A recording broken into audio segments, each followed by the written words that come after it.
Trataremos de cumplir con los tiempos estrictamente. Invitamos a la queridísima profesora doctora Natalia Stringini, recién llegada de Buenos Aires, a que pase aquí a coordinar la mesa siguiente, en la cual estarán nuestro queridísimo colega de Mendoza, don Gabriel Juan, y la muy bienvenida colega de Uruguay, Inés Lueiro. Y por vía telemática, porque Dios sabe por qué razón nunca jamás viene acá ni a ningún lado, porque la verdad que eso es una cosa que nos preocupa muchísimo, el queridísimo colega brasileño Tiago Romano. Ahora lo vamos a volver a poner en el anclaje. Entonces, sin más, le paso la palabra a, ¿cómo te va? A la querida profesora doctora Natalia Stringini. 15 cada uno, estrictísimos. Ahí tienes unos papeles que hizo, realmente impresionante. O sea, la verdad, increíble, increíble. No, no me llama la atención igual, pero con estos papeles que confeccionó el profesor doctor Marcos Giampani. Perfecto, está Como, buenísimo. como penalista es un desastre, pero en hacer carteles es genial. Está bueno. Sí. Así que adelante. Bueno, buenas tardes. ¿Tenés la lista? Sí. Sí, acá. Buenas tardes a todos. Bueno, vamos a dar comienzo a esta 11ª mesa, titulada Autonomía, Derechos Sociales y Paz Mundial en la Integración Regional. Así que vamos a comenzar con Gabriel Juan. Gabriel Juan, de la Argentina, ¿sí? Con un trabajo titulado Decisiones sobre el final de la vida, justificación del consentimiento desde la bioética jurídica. Bueno, te paso la palabra. Muy bien, muchas gracias. Buenos días a todos y todas, los aquí presentes, los que están del otro lado. Em, Muchas gracias, la presidenta de este séptimo encuentro de integración chilena-argentina, al vicepresidente, a las almas mater de todos estos encuentros, ahí Ricardo, Vero, gracias por hacer lo posible, por todo lo que le imponen, sabemos lo que significa. Y un agradecimiento especial porque cuando me preguntan el título y el resumen de la ponencia, envío una cosa y después nuestros amigos uruguayos en octubre, sobre el fin de octubre, nos dan una novedad. Le digo a Elizabeth, Isabel, ¿te puedo cambiar el tema? Porque me parece que esto tiene un poco más de actualidad. Y dice, con gusto, claro que sí. Así que gracias también porque sé que cuando estás organizando todo lo que significa esto. Así que lo agradezco. Eh, el nombre del país. Y bueno, por supuesto, gracias a las compañeras del panel y el compañero que está a cargo de los controles.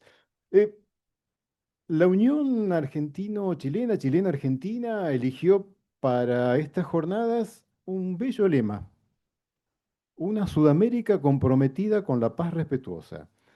Eh, Permítanme apropiarme de Sudamérica y del término respeto, de lo respetuoso, ¿no? Del sustantivo y del adjetivo.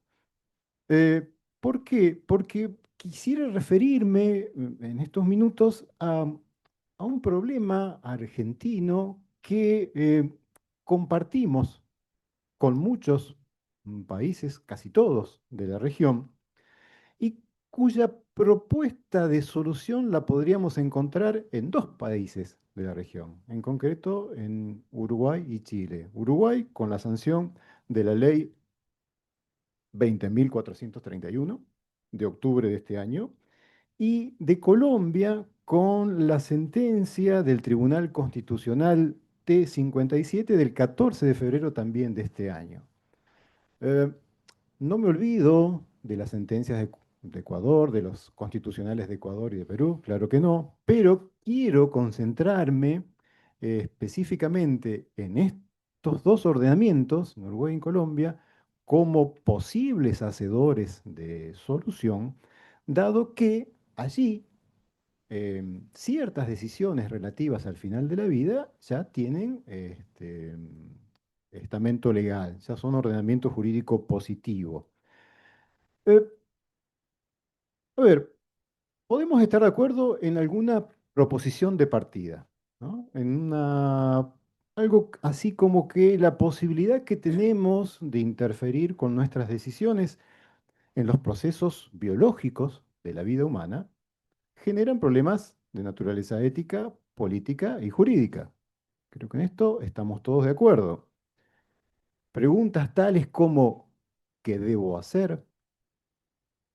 ¿Cómo se alcanza un consenso en ética o en filosofía moral? ¿Y qué entidad, qué valor le vamos a dar a esto en el derecho? ¿Qué sentido debemos otorgarles a los términos vida, salud, dignidad, muerte, capacidad, competencia? ¿Qué dosis de paternalismo, de interferencia estatal es admisible en esto y cuál no? Estos son algunas preguntas vinculadas con esta proposición de partida en las que estamos de acuerdo. Estas son algunas de las preguntas que interpelan a la bioética desde siempre y al derecho también. ¿Tienen respuestas? Y no, no tenemos respuestas. ¿Cuál es la razón por la cual no podemos ponernos de acuerdo o por lo menos empezar a pensar racionalmente sobre estas cuestiones? Bueno, creo que posiblemente la idea es que surge porque estamos manejándonos siempre cada uno desde su disciplina. La bioética lo mira desde la ética médica, entonces el médico nos va a dar una visión del sufriente y de cómo eso afecta a su familia. El derecho lo mira desde determinados principios y cada uno desde su ámbito no logra que dialogar con otro. Eh, por supuesto, esta falta de consenso, ¿qué provoca? Y bueno, provoca que le cedamos el terreno a la decisión política y provoca que la mayoría circunstancial decida lo que va a ser norma jurídica o no. Digo bien, mayoría circunstancial. Y esto es un problema que nos atañe, claro, eso es un problema de teoría del derecho. Antes se mencionó, y después del almuerzo vamos a hacer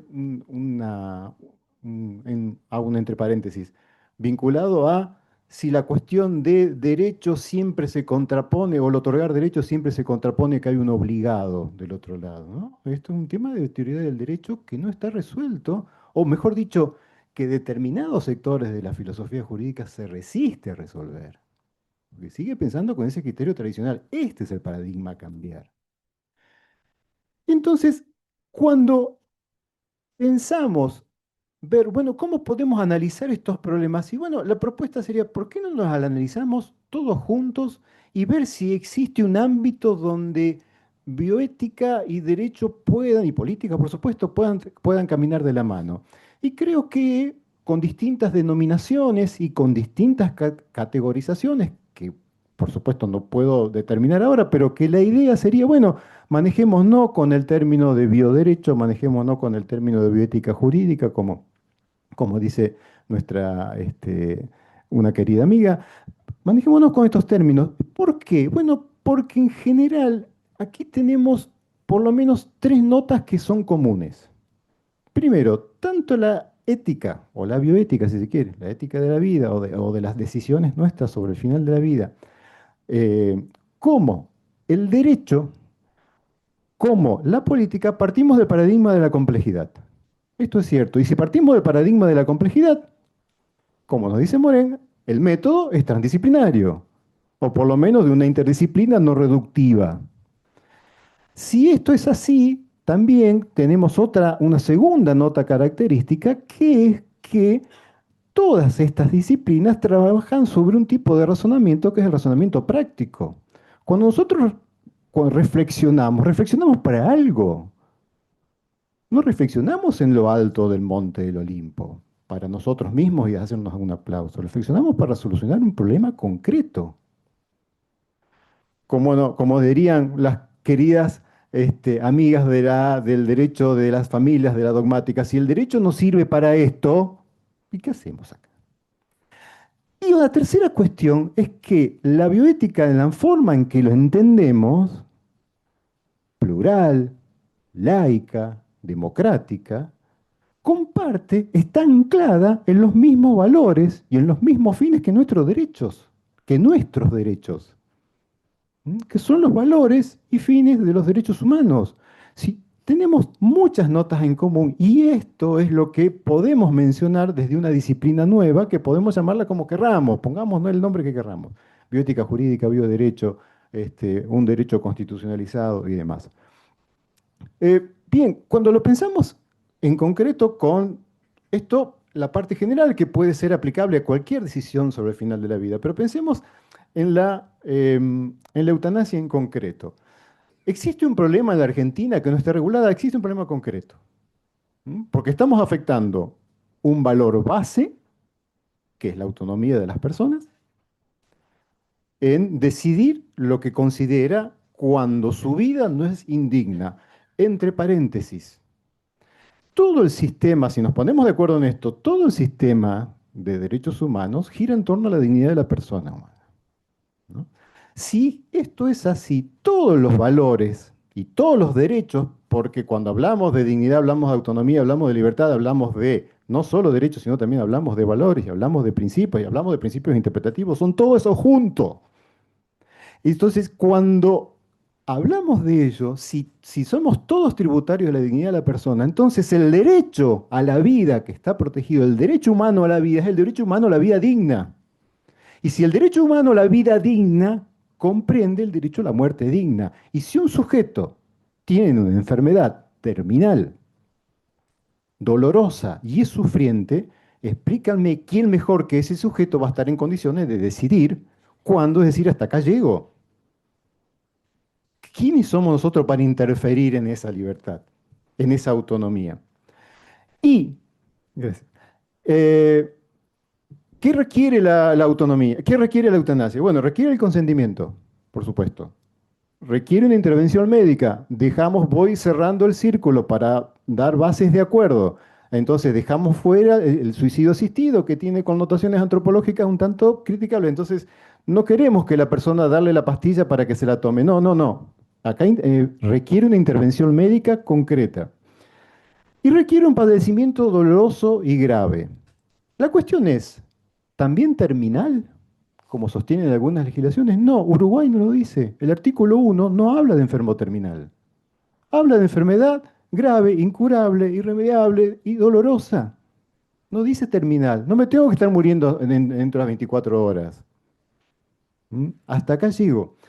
Eh, entonces, creo que manejando estas posiciones podemos empezar a tener puntos en común y consensos, porque son comunes, porque todos nuestros ordenamientos se basan en el respeto de esta dignidad y en el respeto de esta autonomía. Así lo hace la ley uruguaya y así lo hace la sentencia del Tribunal Constitucional. ¿Qué pasa? El Tribunal Constitucional se mete con otro tema que quizás mañana podamos trabajarlo un poco más en el otro encuentro, que es el consentimiento sustituto. Entonces aquí, pongámonos de acuerdo, la propuesta es esta, pongámonos de acuerdo en que en el sujeto que expresa su voluntad libre, o que yo esa voluntad la puedo conocer porque hay otorgado directivas médicas anticipadas, o esa voluntad se puede reconstruir, sin duda el fundamento es la autonomía. Cuando debo recurrir al consentimiento sustituto, el fundamento ya no es la autonomía, ahí el fundamento es la solidaridad, en este caso la solidaridad familiar, pensemos en niños, niñas, adolescentes o en personas con alguna discapacidad, o eh, y también el derecho a la igualdad y la no discriminación.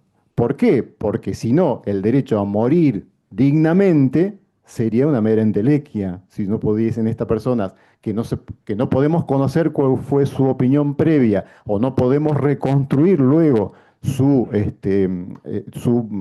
idea respecto de una muerte digna, quedaría ese derecho sin resolución.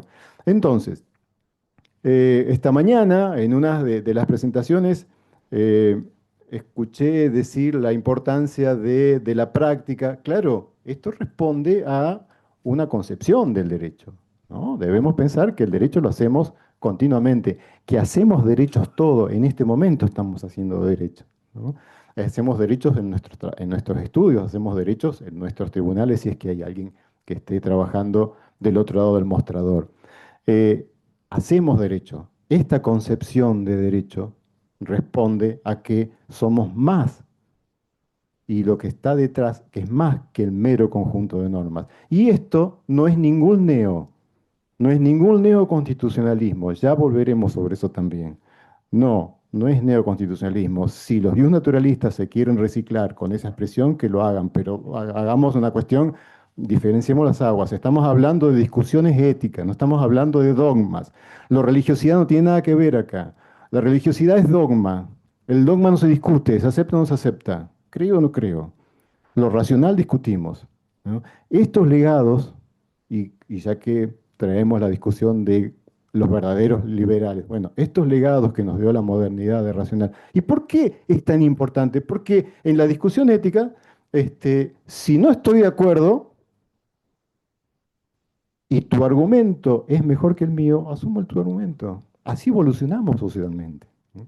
Entonces, esto es lo que quisiera traer como propuesta, decir, bueno, este derecho que nos une en nuestros ordenamientos constitucionalizados es el que quizás sea una herramienta para que podamos transitar una integración genuina. Bueno, gracias. Bueno, muchísimas gracias, profesor. Bueno, entonces ahora damos paso a Inés Lueiro, de la República Oriental del Uruguay, con un trabajo titulado La evolución del concepto de vivienda en Latinoamérica en los últimos 20 años. Te doy la Bueno, palabra. muchas gracias. Bueno, muchas gracias a todos los que están presentes acá y por vía virtual, en especial a la presidenta de la Unión por la invitación, al vicepresidente y un agradecimiento profundo a ellos y un reconocimiento porque me consta el esfuerzo que hay de muchos meses para que esto salga del nivel que está saliendo. Bueno, para mí es un privilegio estar acá. Voy a intentar ser breve, así concisa. Estamos vísperas del almuerzo, así que ya todos cansados. Así que para que no me empiecen a pasar los papeles. Bueno, un poco la motivación de la elección de este tema vino a raíz de una observación de un fenómeno especialmente notorio que se dio en Uruguay y a la postre creo que también lo vive Chile y lo vive Brasil y Argentina, que es la transformación del concepto de vivienda en los últimos 20 años. A partir del año 2005 y con un cambio en el paradigma de las políticas públicas, el concepto de vivienda fue empezado a tratar de una manera más amplia y más integral. En ese entonces, Uruguay se encontraba en un proceso de recuperación sostenido y firme de una de las peores crisis de la historia. Quizá acá Argentina recuerda también un poco porque la vivió en una forma similar y lo transitó durante el año 2002 y luego ya sobre los años 2004 y 2005 logra así una recuperación ya consolidada. En ese entonces yo era muy chica, quizá los que tienen un poco más de edad se acuerdan de lo que se vivió en ese momento. Y el legislador no estuvo ajeno a ello. De hecho, desde ese entonces, y lo sigue haciendo hasta el día de hoy, introdujo importantes cambios normativos que acompañaban un poco todas estas pequeñas revoluciones ideológicas. Entonces, este fenómeno y otros que ahora vamos a mencionar a continuación, creemos que son los que impulsan un poco a ver cómo hubo un cambio en esta concepción a nivel social y en otros órdenes también del concepto de vivienda. Entonces, eh, la intención de esta breve exposición es abordar la temática acerca de cómo el concepto de vivienda, además de ser un lugar físico, se convirtió en un reflejo de las desigualdades, de las políticas públicas, del lugar físico que implica para las personas, pero además de la identidad social de las personas. Entonces, eh, con un especial énfasis en la posibilidad de integrar jurídicamente esta normativa, si es que no es muy ambicioso, entre Chile, Uruguay y Argentina. Para ello los centré en dos grandes puntos. Primero, cómo los modelos de vivienda en gran medida se debe también a los nuevos modelos de familia que tenemos hoy. Y en segundo lugar, bueno, ¿qué pretendemos integrar? ¿Es posible una integración? ¿O a qué aspiramos? ¿A qué nivel de integración aspiramos? Probablemente no nos vayamos hoy con la respuesta, pero por lo menos ya con plantearnos interrogantes es un comienzo para trabajar. El primer punto respecto a los modelos de vivienda, creo que en gran medida están marcados por los nuevos modelos de familia. Ya aquella familia tradicional o biparental que predominaba en la década del 60, que era madre, padre o matrimonio y dos hijos, ya los números hoy, las cifras muestran otra cosa. Ya hoy hay otros tipos de familia, monoparentales o unipersonales, que también dan lugar a una elección de vivienda diferente. Hablar, por ejemplo, hace 30 años de un concepto de barrio privado o country o como le llaman en Argentina o clubes de campo era ajeno a la mayoría. Es a raíz de un proceso de varios cambios que convergen sociales, culturales, económicos y hasta jurídicos que sobre mediados del siglo XX, o más que nada el concepto arrancó informalmente en el siglo XX, pero ya sobre los años 90 y 2000 es que se consolida un poco más este tipo de urbanizaciones privadas. Argentina fue pionera en este tipo de urbanizaciones, combinando privacidad, combinando espacios verdes, combinando seguridad para una determinada clase social en particular. Estamos de acuerdo que no estamos hablando en términos genéricos, ¿no?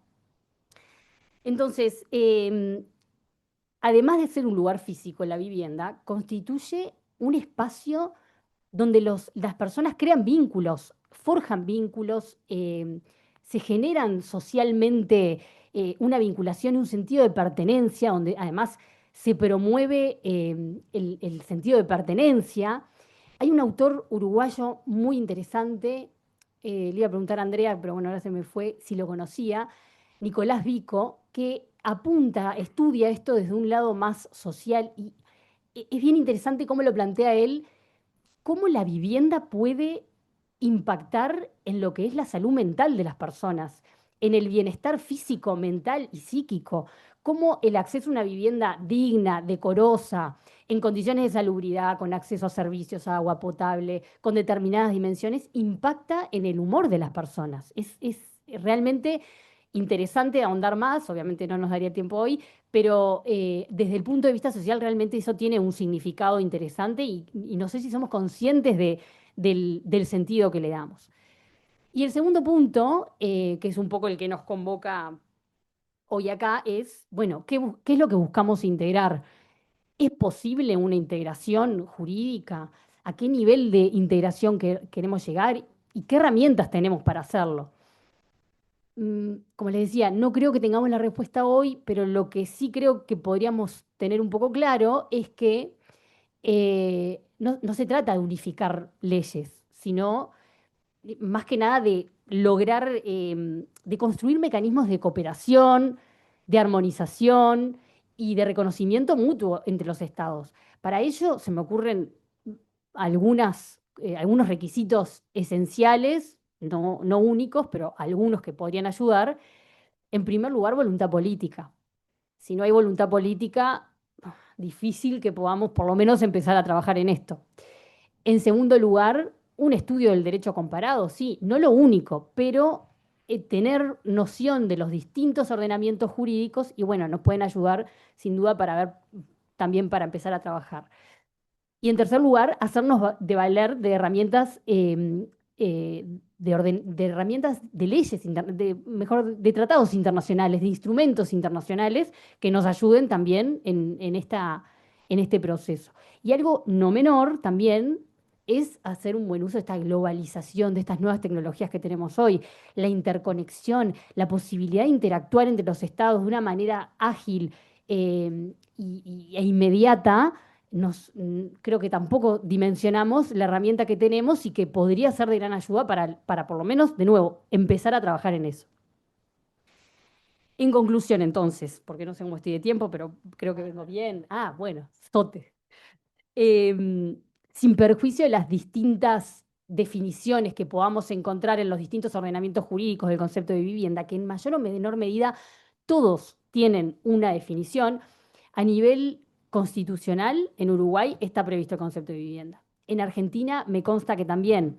En Chile tengo entendido que no, y acá me corregirán, pero sí está contemplado mediante adhesión a tratados internacionales, donde se contempla el derecho al acceso a la vivienda. Entonces, en mayor o menor medida, todos los ordenamientos jurídicos lo tienen. Les cuento que, para terminar, voy súper bien porque no me pasaron ni un papel. Sí, sí. Les cuento que Uruguay es un país igualitario, líder en inclusión social. A pesar de su modestia, tiene un alto grado de vanguardismo. Eso se ve reflejado no solamente en leyes, sino en reglamentaciones y en adhesiones también a tratados internacionales, sobre todo en materia de derechos humanos. Es un país estable y predecible. Yo creo que estas son condiciones que son tomadas como un diferencial para hablar de una reciprocidad internacional, y no tengo duda, tendríamos que preguntarle a Yamandú, como hablábamos hoy, no tengo duda que de quererse avanzar a una normativa regional común, Uruguay estaría más que a disposición. Muchas gracias. Creo que la mejor en Perfecto. La herencia de Artigas. La herencia antigua. Bueno, muchas gracias, Inés, ¿eh? Bueno, y por último damos la palabra. Sí, sí. Ahí está. Ahí lo veo. Perfecto, ahí está. A Tiago Romano, sí, con un trabajo titulado El Pacto de No Agresión, Consulta y Arbitraje. Un pacto ABC y su reactivación para la integración legal de los países en pos de la paz mundial. Así que bueno, Tiago, te doy la palabra, toda tuya. Gracias, buenas tardes. Me escuta? Sí, sí. Sim.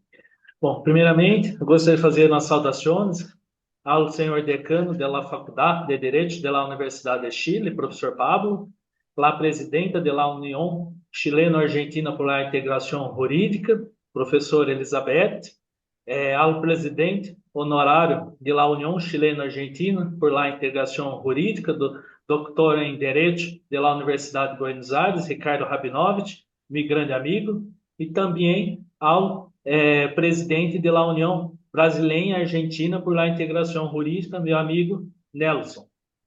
Muito bem, vou falar, preparei por escrito.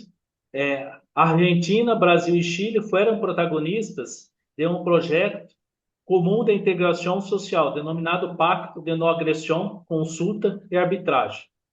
O pacto concibió originalmente a ideia ideal de unir a los países para a proteção mútua, a defesa e a não agressão recíproca. Sin embargo, esta ideia foi posteriormente abandonada, estabelecendo a liberdade de ação de cada país. O pacto da ABC se firmou em Buenos Aires em 25 de maio de 1915 e integrou Argentina, Brasil e Chile em um acordo legal de integração com conciliação e arbitragem em assuntos de interesse comum. Lá a ideia inicial era proteger-se de possíveis ameaças de Estados Unidos e outras potências. O acordo firmado em 1916 foi aprovado por os congressos nacionais de Brasil e Chile. Sin embargo, em Argentina, o Senado lhe aprovou, pero a Câmara de Deputados lhe rechazou. Por lo tanto, o tratado foi invalidado. Sin embargo, em la prática, o tratado estive vigente de 1915 a 1930. Algumas ações foram respaldadas por el pacto. Por exemplo, em 29 de janeiro de 1942, os países do pacto e Estados Unidos foram garantidores do Protocolo de Rio de Janeiro. desenhado para poner fim ao conflito equatoriano-peruano sob as fronteiras de ambos países. Outro episódio invoca o intento de los três países de actuar conjuntamente em alguns assuntos relacionados com a Primeira Guerra Mundial. Em 1953, o presidente argentino Juan Domingos Perón contactou o presidente brasileiro Getúlio Vargas para restabelecer o pacto, pero a proposta fora rechazada por el governo brasileiro, que estava na época em la ditadura. Em este artículo, pretendemos detalhar a história legal relacionada com este pacto e generar um debate. Por que não podemos estabelecer efetivamente um pacto de integração para a defesa de los direitos humanos entre Argentina, Brasil e Chile? E estar à la vanguardia de la búsqueda de paz mundial. A necessidade de uma união iminente está justificada, dado que o mundo está em guerra e só imaginamos alianças destinadas a fomentar a guerra e não a paz. Sin embargo, não observamos nenhum movimento hacia um papel protagônico em la paz mundial. Outro tema relevante que deve estudar-se é a necessidade de estabelecer a paz, erradicar definitivamente as violações de direitos humanos do panorama jurídico e garantizar a dignidade humana de todos os pueblos. É inegável que as guerras e os conflitos armados culminam na prática de crimes de lesa humanidade. É igualmente importante que a Argentina, Brasil e Chile se comprometam a criar um protocolo para combater os crimes de lesa humanidade. É inegável que a comunidade internacional deve rechazar esta prática, que lamentavelmente ocorre praticamente diariamente, sob diversos pretextos, violando assim o princípio da dignidade humana. A luta contra os crimes de lesa humanidade deve ser um compromisso a assumir por todos os países do mundo, não solamente os países da América Latina, sob pena de victimizar a milhões de pessoas e provocar uma nova guerra mundial, que se conduzirá inevitavelmente à sucumbência de toda a humanidade, causando dolor e sofrimento a los seres humanos. Alguns antecedentes históricos do Pacto de Não Agressão é o Pacto de Não Agressão e Arbitragem, também conhecido como Pacto ABC, referência à abreviatura de los três países, foi um acordo firmado por los três países em 15 de maio de 1915. O acordo pretendia estabilizar a influência dos Estados Unidos na região, que los abarcava e buscava, em resumo, criar mecanismos de equilíbrio e consulta entre os dois países firmantes. Se bem, o tratado só se oficializou com sua ratificação por Brasil. Grande parte de sua política exterior de los três países, entre 1915 e 1930, se baseou em consultas e iniciativas mútuas, convertindo-se na prática em um verdadeiro pacto. Entre 21 de abril a 30 de junho de 1914, Argentina, Brasil e Chile se reuniram em Las Cataratas del Niágara, Canadá, para mediar diplomaticamente e evitar a guerra entre México e Estados Unidos, tras a intensificação das tensões causadas por el incidente de Tampico e a ocupação estadunidense de Veracruz. Este foi episódio de ação das potências do Caribe e do Pacífico que culminou em las negociações del Pacto, demonstrando em la prática que a União Pacífica de los países podem contribuir à la pacificação de outros conflitos internacionais. O Pacto ABC se firmou em Buenos Aires em 25 de maio de 1915 e foi fundamentalmente um sistema de resolução de disputas. O tratado abandonou as ideias de aliança, de exercício de ações diplomáticas conjuntas, as estipulações sobre a ordem política interna e a arbitragem entre os países signatários. Brasil e Chile ratificaram o tratado, pero Argentina não, aunque a ratificação do pacto seguia pendente. Os três países tentaram actuar conjuntamente em alguns assuntos relacionados com o conflito durante a Primeira Guerra Mundial. Em 1915, Müller propusera que o pacto ABC, junto com os Estados Unidos, empreenderia uma iniciativa humanitária que permitiria a saída de prisioneiros de los campos de concentração para estabelecer-se em América. Esta iniciativa fracassou porque Chile creia que molestaria Estados Unidos, cujas relações com a Alemanha se estavam deteriorando. É o texto legal do Pacto ABC. O texto, em sua totalidade, estava composto de 7 artículos e tinha por objetivo, principalmente, a união dos governos das repúblicas Argentina, dos Estados Unidos do Brasil e Chile, desenhando afirmar um cordial entendimento que fortaleceria a comunidade de ideais e interesses criada entre seus respectivos países e consolidar as relações de entranhable amistosidade que los une, eliminando a possibilidade de conflitos violentos em um futuro, consequente com os desígnios de concórdia e de la paz que inspiram sua política internacional e com ela o firme propósito de cooperar para fortalecer cada dia a irmandade de las repúblicas americanas. Se dispôs, además, que, tendo em conta que os tratados de arbitragem então vigentes entre Brasil e Chile, de 18 de maio de 1899, entre República da Argentina e Chile, de 29 de maio de 1902, e entre a República Argentina e Brasil, de 7 de setembro de 1905, que estabeleciam a arbitragem como único meio para resolver todas as controvérsias de quaisquer natureza que poderiam surgir entre eles. Excluiu de este recurso o primeiro de los tratados mencionados, as questões que não poderiam formalizar-se legalmente, e os dos últimos, as que afetavam os preceptos constitucionais dos países contratantes. Agora resolveriam adotar uma norma processual que facilitara a resolução amistosa das questões excluídas da arbitragem, em virtude de los acordos mencionados. E a tal efeito, acordaram celebrar um tratado especial em Las Nações.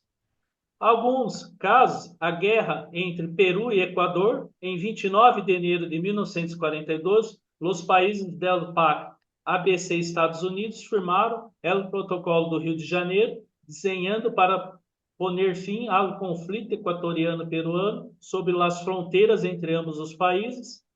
Esse episódio demonstra a eficácia dos esforços do bloco ABC por lograr a paz, aunque os conflitos entre ambos os países continuaram posteriormente. Tiago, restan 4 minutos. Intento de revitalizar o pacto em 1953.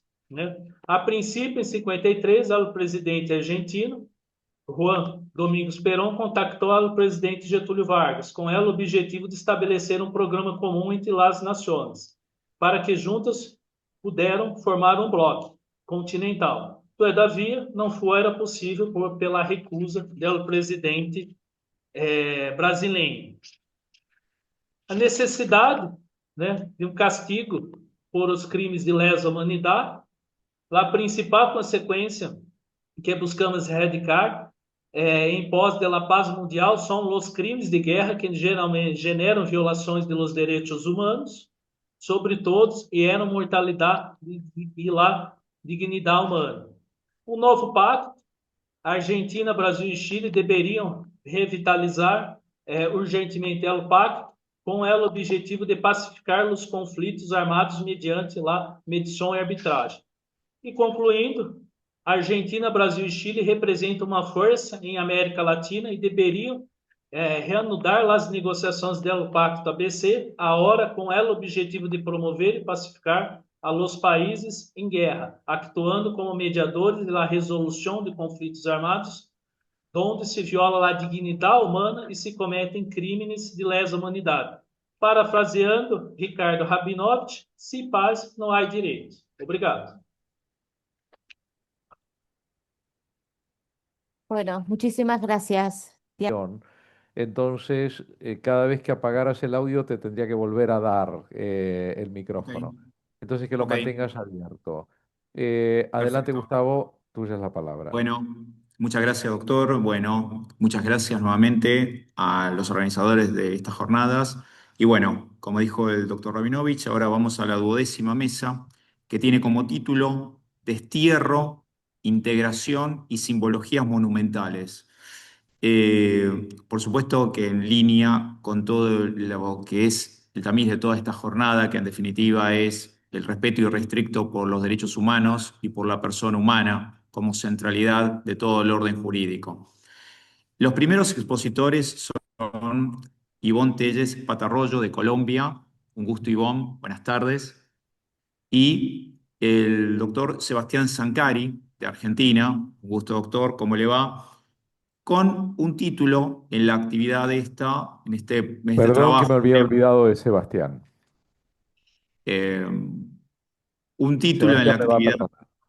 de estos colegas que es puntualmente Justicia Transicional y ausencia de un marco legal para el exilio forzoso, un análisis comparado entre Argentina y Chile.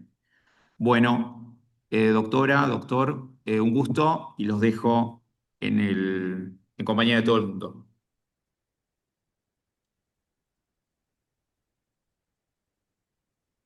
Sí, es que volviste a Está aparecer para muteada, hablar. Ivonne. Ahí está. Ya, muchas gracias, perdón, no había podido hacerlo directamente. Bueno, en primer lugar, realmente es un honor y un amor gigante el volver a estar acá en estos espacios del Cono Sur, de la UBA, doctor Rabinovich, mi respeto y mi cariño siempre, y por supuesto el honor que tengo de haber trabajado y de estar trabajando con el doctor Sankari, a quien sabe que lo estimo y lo respeto muchísimo. Entonces, bueno, gracias por la oportunidad, gracias Gustavo por la presentación. Yo voy a, ¿puedo presentar diapositivas o lo hacemos directamente, sin Sí, diapositivas? sí, un segundito que la vamos a habilitar y puede presentar sus diapositivas sin ningún problema. Listo, queda habilitada. Adelante. Gracias, doctor. Al contrario.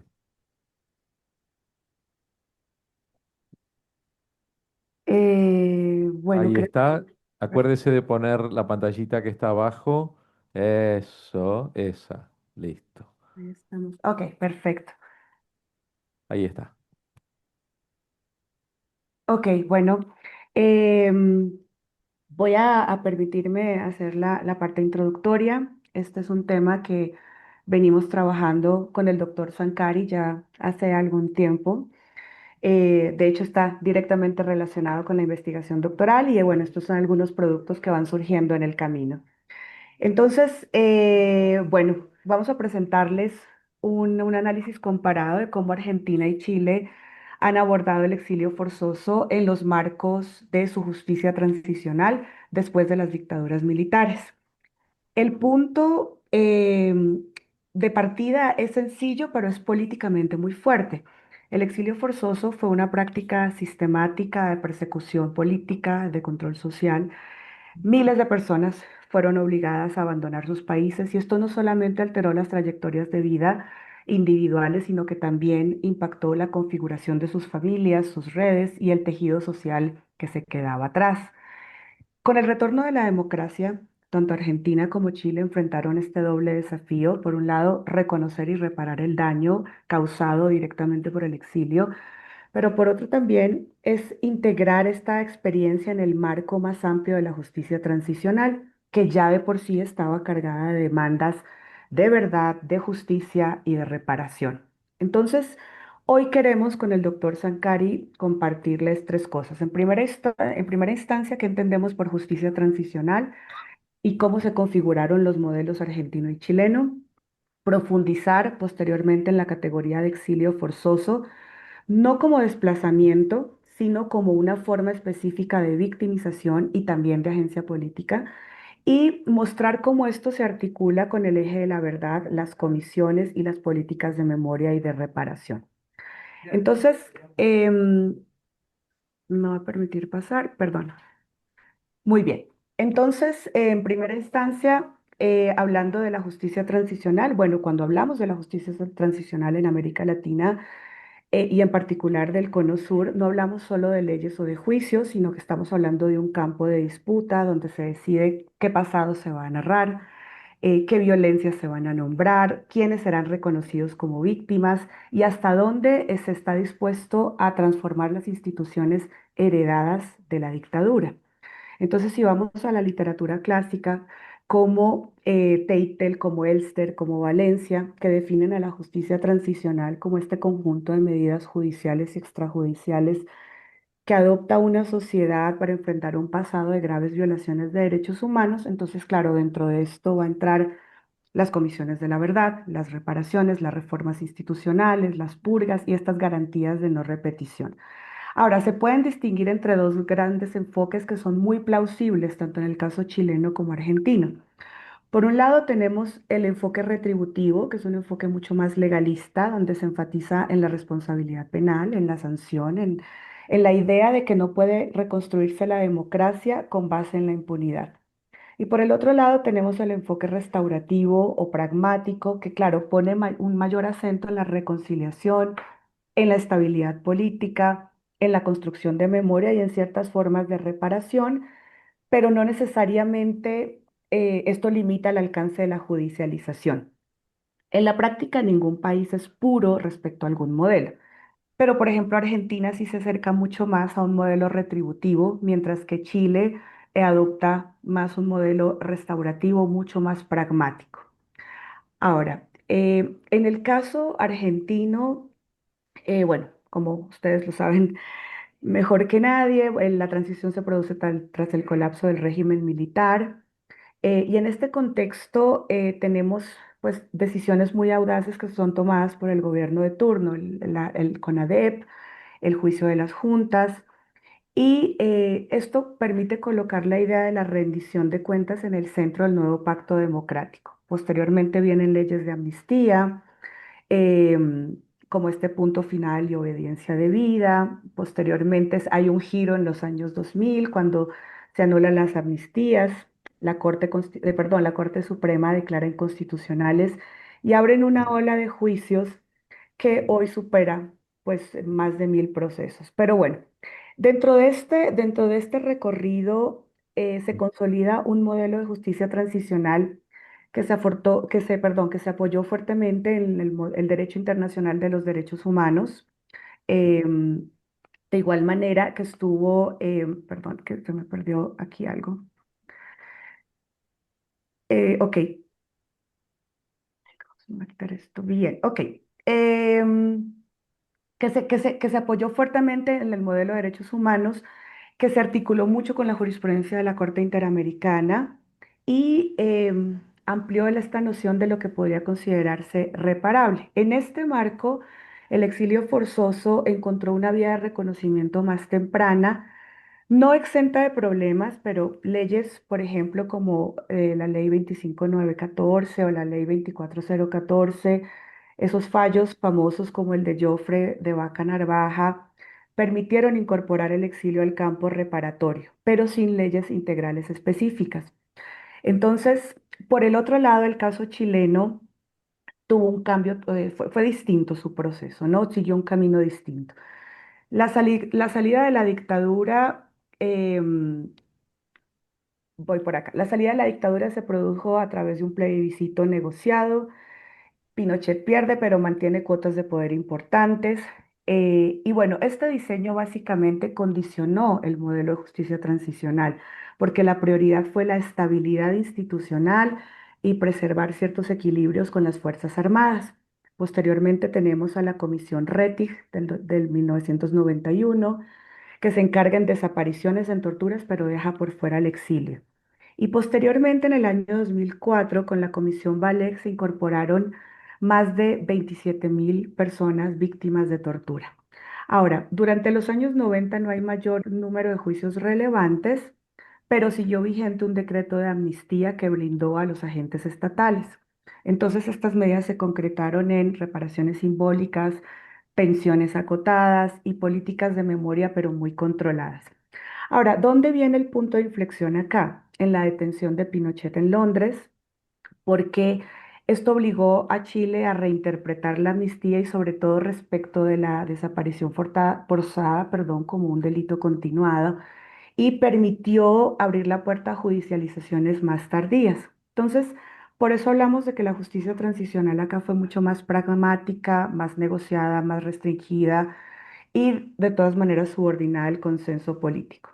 Y en este contexto, el exilio fue marginalizado como categoría de victimización. Entonces, queremos mostrarles en este momento un cuadro que quizás nos puede dibujar y diagramar de mejor manera el tipo de, es decir, el modelo de justicia adoptado, este modelo de justicia transicional y cómo entonces se vio plasmado también el exilio o se vio incorporado dentro de estos aspectos.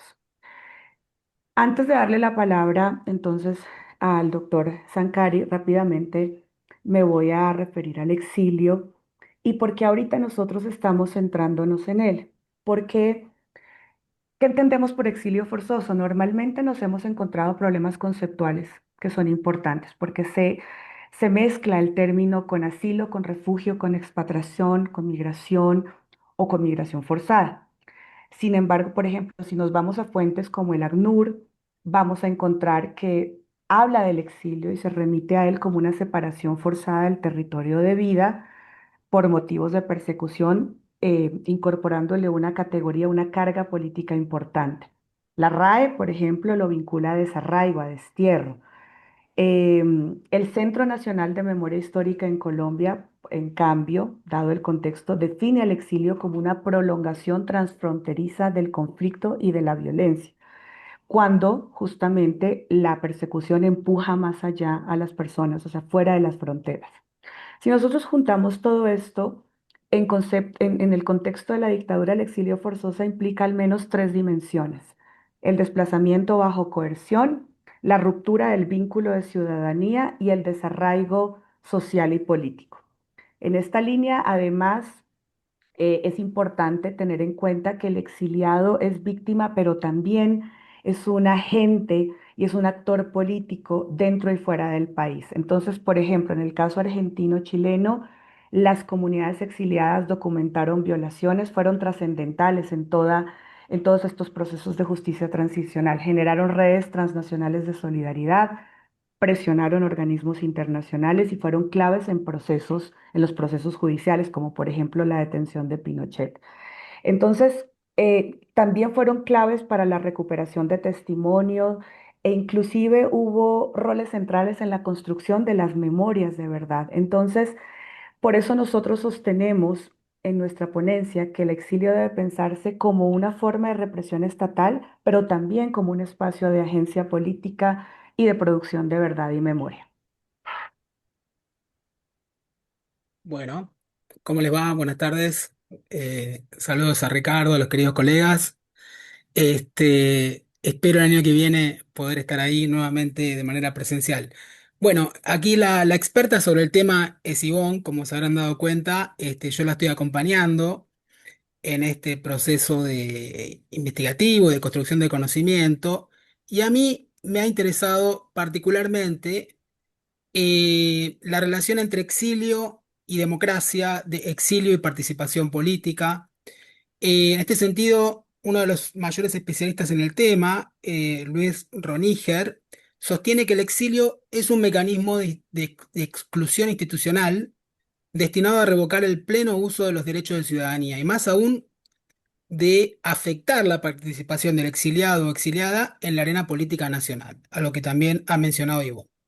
Entonces, si ponemos el foco entre exilio y participación ciudadana, bueno, sabemos que para el paradigma liberal, la participación política resulta ser uno de los institutos jurídicos sobre los que se sustentan los derechos civiles y políticos, que establecen la capacidad del ciudadano de participar en el sistema de gobierno y en sus instituciones. Bueno, en un contexto dictatorial, muchas de estas libertades sobre las que se sustenta la participación política quedan seriamente afectadas. Por ejemplo, la libertad de pensamiento, de expresión, de acceso a la información pública, de publicar ideas sin censura previa, de peticionar a las autoridades, de asociación, etcétera.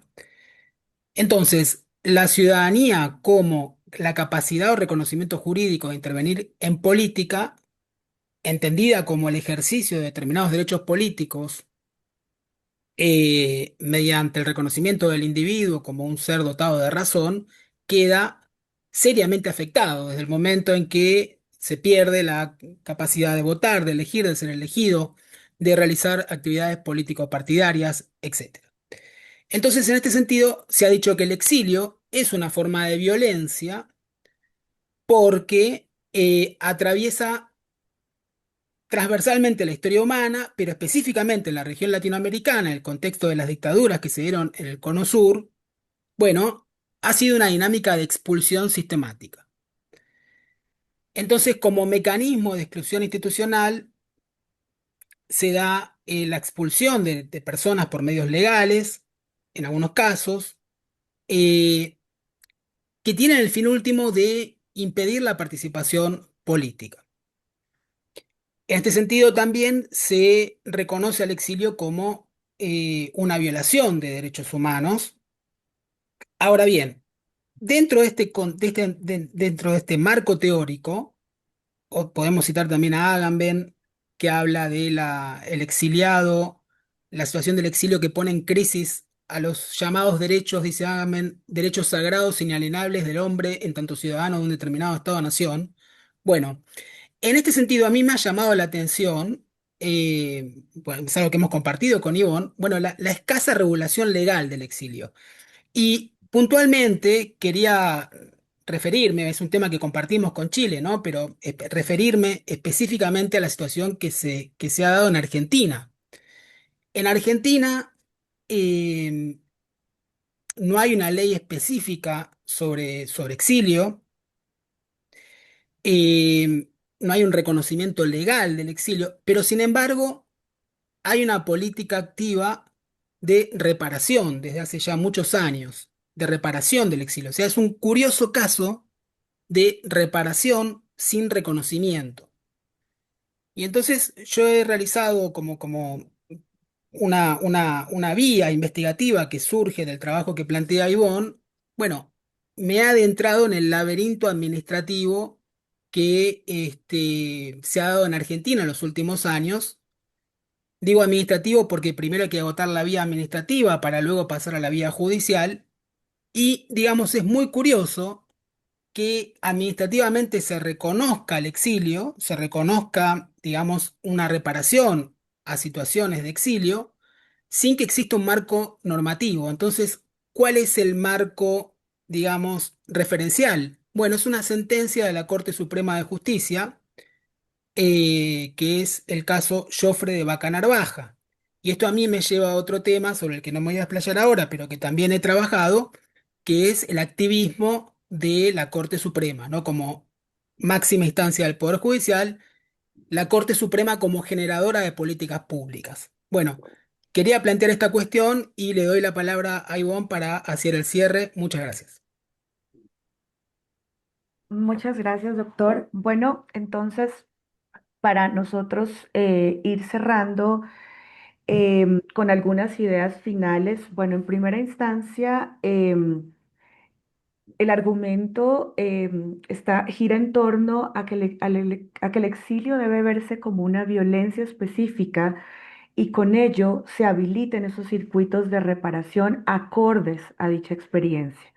Entonces, por ejemplo, en el caso comparado entre Chile y Argentina, estamos viendo que el modelo de justicia transicional sí es relevante para, para efectos de ese reconocimiento.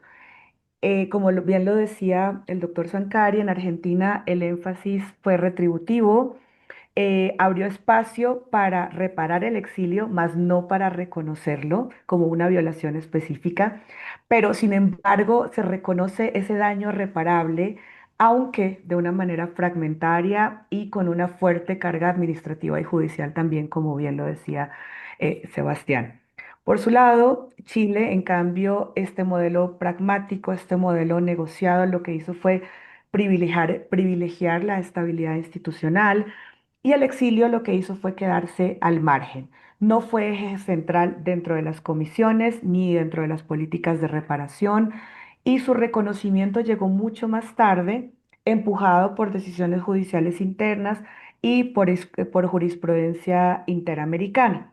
Ahora, otro segundo punto importante, el exilio debe pensarse entonces como una categoría autónoma de victimización, como una categoría autónoma de una violación de derechos humanos y no solamente como un efecto colateral, en el caso chileno-argentino, como un efecto colateral de las dictaduras y en otros casos, como por ejemplo el colombiano, como un efecto colateral del conflicto. Es decir, el exilio implica en sí mismo despojo, destierro, ruptura de ciudadanía, pérdida de derechos políticos y daño prolongado más allá de las fronteras.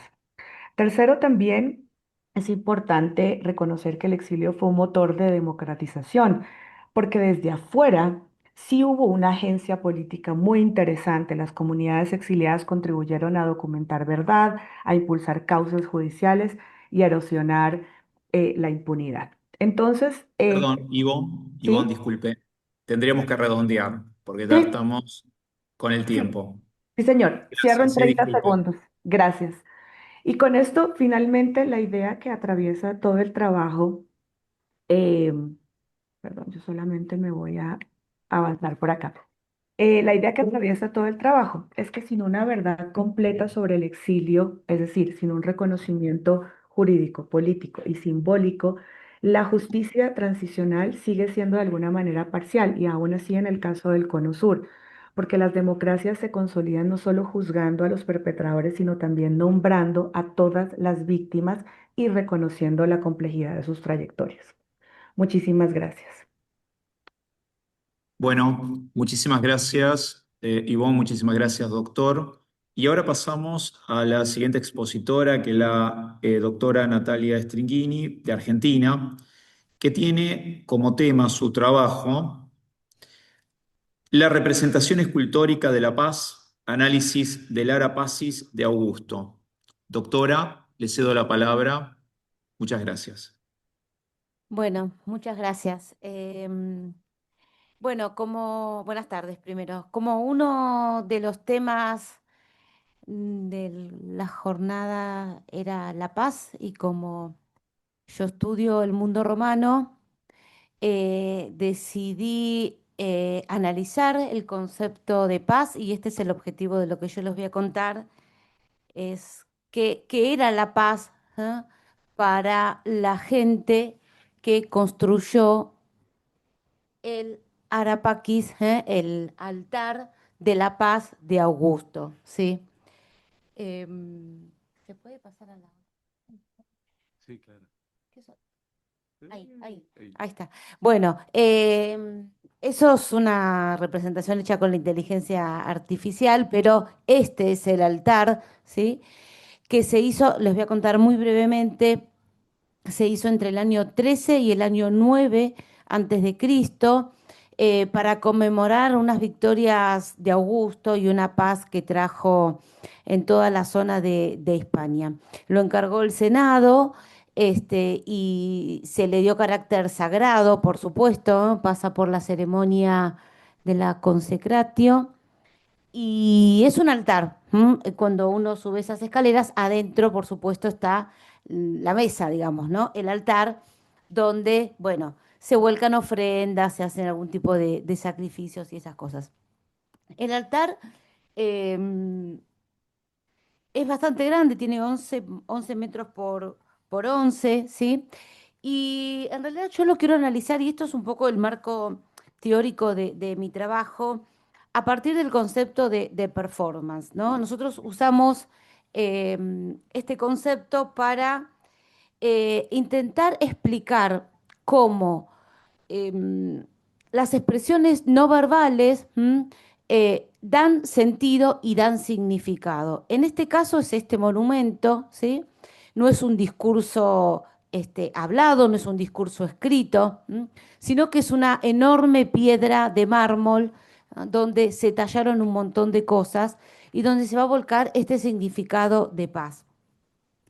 Es un concepto que se usa sobre todo para analizar piezas teatrales y representaciones teatrales, pero también está vinculado a fiestas religiosas y cívicas, por supuesto, ¿no? Espacios forenses también, ¿sí?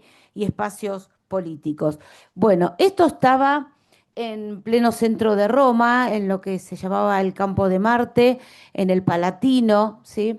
Augusto lo manda a poner allí, no porque no tengan otro lugar donde ponerlo, sino porque Marte es el padre de los mellizos y es un antepasado de Augusto, bueno, así lo hace creer él.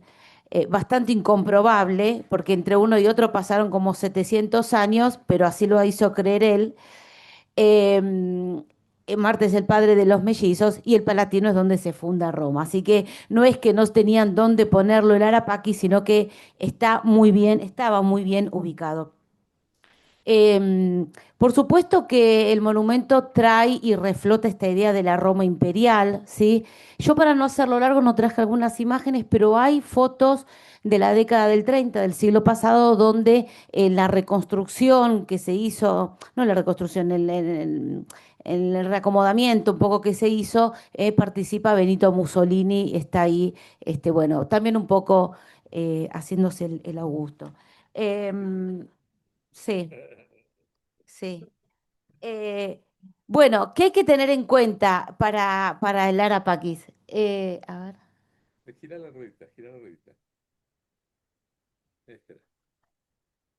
Acá. Uy, pero que... Bueno, yo sigo hablando mientras. Todo está dividido en dos partes, ¿no? O sea, los cuatro lados del monumento están divididos en dos. Abajo tiene todo unos dibujos de flores. ¿M? Lo interesante, que también tiene su sentido, pero lo interesante es la parte, ahí está, lo interesante es de todos lados la parte de arriba. Em, estas dos imágenes serían, si uno lo ve de frente, ¿sí? Será la de la derecha y la de la izquierda. Bueno, ¿quién está ahí? La de la derecha, esa que está ahí, el cursor. Bueno, ese es Eneas, ¿eh? Ese es Eneas que está con una toga romana. Eneas no era romano, no era ciudadano romano, pero se hace el romano, lo hicieron hacer el romano porque Eneas ya no estaba. Eh, y bueno, ahí está Eneas, con su hijo Iulo o Ascanio, ¿sí? De donde viene la gens Iulia, de donde viene Augusto. Así que claramente hay una vinculación simbólica entre los dos. Eneas, bueno, que sale de Troya, que sale de una guerra también, como va a salir Augusto, y que después de muchas cosas llega a Lacio y de ahí él va a venir la progenie dominadora del mundo. Y el otro lado, que está bastante destruido, lo que está abajo es como un dibujo, reconstruyéndolo. Bueno, es Marte, ¿sí? El padre de los mellizos, el dios de la guerra, el que le da la impronta guerrera e imperialista a Roma, ¿sí? Nada pacífico, por supuesto, Marte. Y abajo está, no sé si logran ver, está la loba, ¿sí? Dibujada, porque esto está roto, ¿no? Eso está como reconstruido. Está la loba con los mellizos, por supuesto, prendidos de ella, ¿no? Ahí está Rómulo y está Remo y, bueno, la loba capitolina. Así que, por supuesto, que la paz acá está orientada hacia el pasado, hacia los fundadores de Roma, a estos señores que fueron héroes, que fueron muy gloriosos y que fueron medios muy, muy místicos también, bueno, y que participan, por supuesto, de la gloria de Roma a través del linaje y a través de la historia.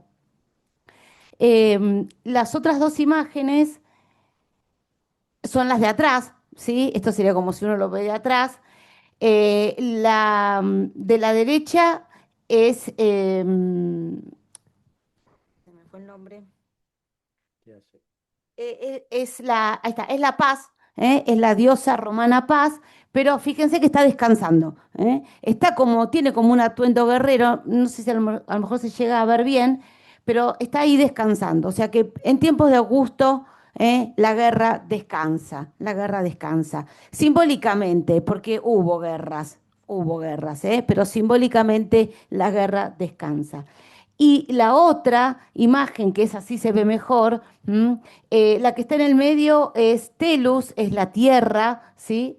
Y al lado y todo alrededor de la tierra, bueno, hay muchos hijos y frutas y flores y animales, ¿no? Bueno, todo lo que trae la tierra con la paz, la prosperidad, los hijos estaban muy en mira en la mente de Augusto. Había que tener hijos legítimos, no, no cualquier hijo.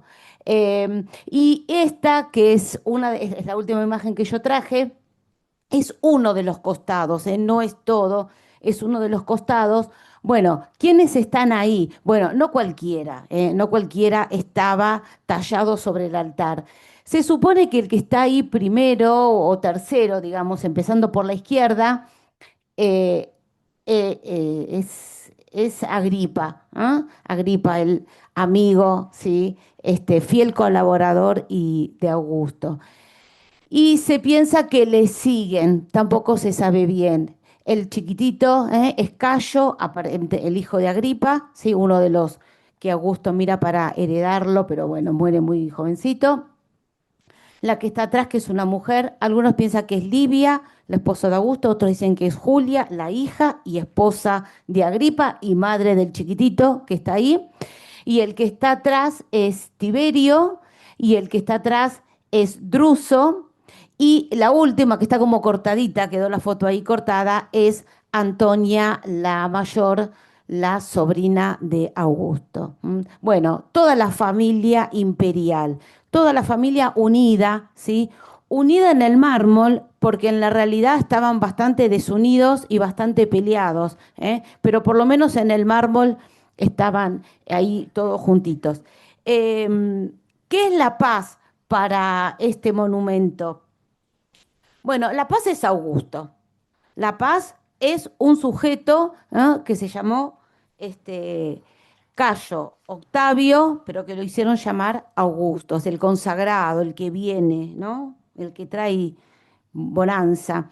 Es cierto que Augusto termina la guerra civil, eso es cierto, Augusto pone paz, porque la guerra civil finaliza, pero no es un mandato de paz, ¿eh? Y la paz que trae Augusto es una paz donde muchos fueron perjudicados. Hay confiscaciones, hay persecuciones, hay ejecuciones políticas, a los opositores políticos, entre ellos el padre de Livia, ¿sí? Que muere ahí defendiendo la República.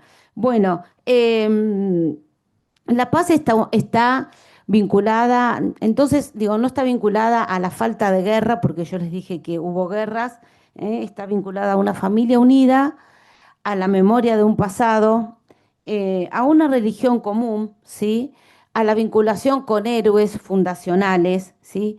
Y a toda una vida ciudadana que florece, donde, por supuesto, los ciudadanos son los que se benefician. Entonces, es una paz de propaganda política, nada más, ¿no? Es una paz de grandeza de Roma, nada más, donde muchos viven bien, pero bueno, muchos otros, por supuesto, no se benefician. Así que bueno, un poco es esto lo que les quería contar. Creo que llegué bien porque no me han pasado papelito, así que